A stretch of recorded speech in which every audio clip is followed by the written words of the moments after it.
Woody Allen's Decades in Film. A podcast about the incredible filmography of one of the most prolific and most controversial filmmakers of our time. From Redneck Cella Studios A&B in Hong Kong, we are your hosts, William Elvin and Q.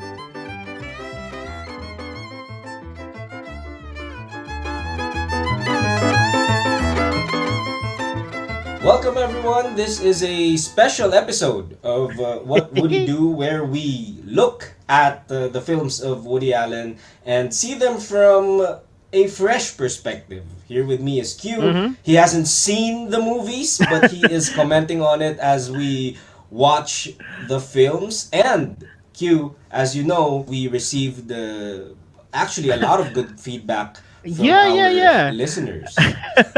So for again, as William mentioned, the concept of this podcast is that between the both of us, William is more experienced in terms of like the Woody Allen fandom. I'm the Woody virgin. The Woody so virgin. I always get into the film blank. Or blind as a bat. So I have no expectations. Yeah. Well, I do have expectations based on the title, but aside from that, I have no idea. So so it has been an interesting run so far. I've quite enjoyed myself. We just commented, we did a podcast episode on everything you always wanted to know about sex, but were afraid to ask. And we've gotten some... we always wanted to have feedback, right? We were asking people if, especially those who lived through this time, what they think. Because, well, it's true. We actually have no idea of how it was in the 1970s, especially in the United States. And we're gonna get, we're gonna give some insight on why that may be. Because obviously we're from a different culture and not just a different age generation. Group, but, and we are going to talk about that after we read this very insightful message, an email actually from our friend Mattias from Europe. Or is it Mattias or Mattias Bjorkland? If we're mispronouncing your names, we are so sorry. But we are very, very happy to be in touch with a lot of people from different cities in the world. He said, "Hey guys, I'm really enjoying your podcast. What would he do? Well done. As a longtime Woody Allen fan, it's quite refreshing to hear the take of someone who has never seen any of his films before. And I'm so glad that you do it with an open mind and without preconceived ideas. And your giggles and laughter are quite contagious too. However, as an older person, probably about 20 years older than you, something struck me when listening to you covering his early funny movies. You seem to be so surprised how these films could have been made in the 1970s and how shocking they must have been to the audiences back then. And you seem to think that today's standards are more liberal. As a person who has lived through and watched a lot of movies in the 70s, 80s, and 90s up to the present day, nothing could be further from the truth. It is probably true that a larger part of the population were painfully intolerant to, for example, the themes in Everything You Always Wanted to Know, but the media landscape, the movies, the arts, the comedy scene, and the acceptance of politically incorrect or even just weird and sometimes pointless humor were way more liberal in the 70s than today. Unlike today, there were basically no blasphemy laws and everything was allowed and you could joke about anything, even having sex with a sheep. Check out Monty Python, Faulty Towers, Richard Pryor, Dave Allen, Benny Hill, the list goes on. And parts of it have been, of course, been cancelled by today's much more conservative standards. Not only was it more liberal back then, but also more varied in the sense that comedians had fundamentally different styles and subject matters, and no one cared about that. Today, everything is more streamlined and similar, and the comedians that try to defend political incorrectness, for example, Ricky Gervais or Bill Maher, make a point out of that and are famous for that. In the 70s, that concept didn't even exist, which is a hallmark of true liberalism. It's funny though that sometimes you you seem to acknowledge this, and you were caught contradicting yourselves when you, for example, recognize that the homosexual encounter joke and the black sperm joke in I Everything You remember that. Always Wanted to Know would never make it to the comedy movie today. It wouldn't. And I think that's a pity because they are funny jokes. Sorry for the rant and keep up the good work. No need to apologize. We welcome these opinions, and Yeah, yeah, as we so said, much. we really don't know how it was in the 70s except from what we read now or what we Hmm. watch on TV about the time. So reading this, I kind of obscured some spoilery things that he dropped because I don't Yeah. want to color Q's view on the following films. But what's your take on this No, amazing, uh, insightful I feedback? mean, okay. So prior to this special edition of the podcast, I was discussing with William. I was telling him, "Wow, this guy's insight just clears a lot of I guess I would call it impressions of what Mm-hmm. I thought personally that the 70s was. Obviously, because I wasn't born then yet, and at the time that those films were made, I had the impression of it being kind of like taboo for those things. Mm-hmm. But looking at how what Matthias mentioned about how everything is a lot more liberal, what was a lot more liberal then compared to now, I think I do agree with that. Yeah, yeah, Considering a lot of like themes right now, you always have to kind of like check yourself or check right, whatever you're saying, because right, uh though it's not really meant to be uh what you say isn't really meant to be really taken through a magnifying lens. yeah, It's just that the opinions of people right now are just so what's the word for it?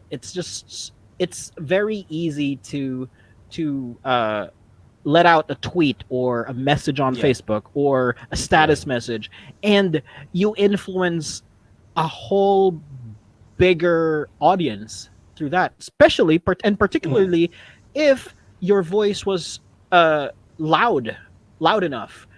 If you're Yeah, a right, right, celebrity perhaps, or if you're yeah. an influence, or as we call it nowadays, an influencer.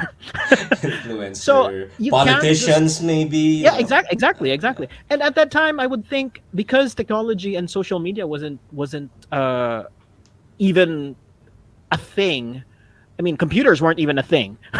yeah, For all computers were nothing. So the yeah, all of the opinions you find on broadsheets or tabloids or TV, you know, and every opinion, it doesn't resound as loudly as now. And yeah, yeah, I mean, taking that into consideration, I think, yeah, I do agree that nowadays it's kind of difficult to have a different opinion, you know. right, right. And I would say, if I may just add to that, I think what leads to this like echo chamber ish Mm, thinking is that we are in the age of social media, of course, and you know how algorithms work, right? sure. You tend to look at one side of of the conversation, and for all you know, the Facebook or YouTube's algorithm is gonna blast everything from that side of the conversation to Hmm. you, because Hmm. it predicts that you react out of these things, Correct. and Yeah. so the problem with this is that you can't have, or it's very difficult to have like differing opinions Sure. and listening to both sides, because um we we tend to form our opinions from what we just see and what we Correct. read and Hmm. what's fed to us. And so I would imagine in the old days, even when we were young in the 90s, like Yeah, correct. you Yeah. remember these debate kind of shows, where Yeah. people Oh from yeah. both sides of the conversation would Hmm. present their points, and then they would talk about that, and they wouldn't make any conclusions. The viewer will Mm. make their own conclusions out of that. And you have commentators, you have the conservatives, and you have the liberals, and you hear both sides on the street, and you kind of tend to form your own opinions out of that. It's become much more difficult from how we observe it today, because Yeah. the tendency is when you hear something that you don't disagree that you don't agree with, and you Yeah. feel strongly against, Yeah. you Correct. just tend to just blast your emotions and your reaction out, and then Hmm. the other side gets silenced, at least in your echo chamber, right? And so I think that's Hmm. one of the factors why it's like that today. Also, I would like to point out that even our view of the 1970s, meaning me and Q, uh, Yeah. even our parents' view of the 1970s could have been very, very difficult, because our parents are from the Philippines, and this is a martial law time, Correct. Yeah. Yeah. right? Yeah. So True. so so it could be kind of liberal outside of the Philippines. In the West, it could have been so Yeah. liberal, and we've seen that from the movies that we've seen so far. I did But not consider that. Yeah. You're right. You're yeah, right. right, right. Our parents were still very much in the conservative Yeah. mode We we in the had our own 70s. prohibition. Yeah, right. We had our own kind of restrictions, and Yeah. so the values that were being formed around That's true. sex and all these things that could have been much explored in the Western world were very different from the Philippines. Hence, Mm.